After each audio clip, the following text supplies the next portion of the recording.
Alright, good morning mga kabagwis. Gumising tayong maga. Anong oras na ba ngayon? Magsi 7:30 yata. No? Medyo late na, kaya lang naantabayan ko kasi si Mrs. Kagabi pa lang, alam ko na napupunta siya ng Manila sa may Bangbang. So, nakiusap ako na magpatos. At least Mrs. ko na nakasupport lagi sa akin. Ano? So, walang problema doon. Last time nga, nag-toss yun sa may Tondo General Hospital nung pumasyal sa mga anak ko.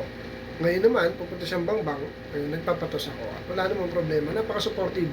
Nalilibre pa tayo ng trust na. So ito, bangon na ako, magbabasket muna tayo.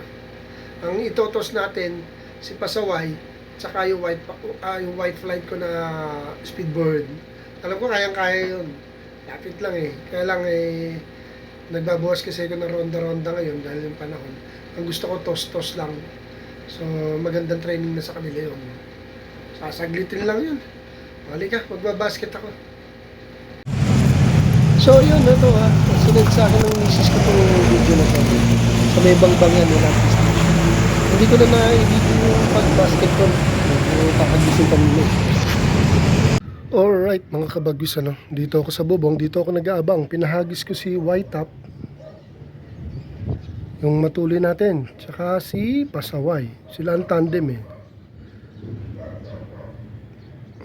Diyan lang naman sa Bangbang. Dahil may nilakad lang si Mrs. doon. Ito si White Top talaga, iba to. Kahit sa ang direksyon umuwi Ito si Pasaway, lagi lang doon. Pero nung last time, di ba, nagtandansora, nag-east, pero nakauwi. Tingnan natin kung sino talaga matulin dito. Kasi laging nauuna si White Top. Tingnan natin. Abang-abang tayo. Eto mga kabagwis, bumaba na ako sa bubong. Pwede naman tayo dito magabang. Binitawan yung ibon natin 8:10 a.m. So ngayon, anong oras na? 8:21 a.m. Parating na yun. Kaya ito, abang-abang muna tayo mga kabagwis. Dito na lang muna ako mag-aabang sa baba. Ayan. Okay, dito abang-abang tayo. Hindi na pa ako nag-aabang dito. Medyo mainit pero syempre excited.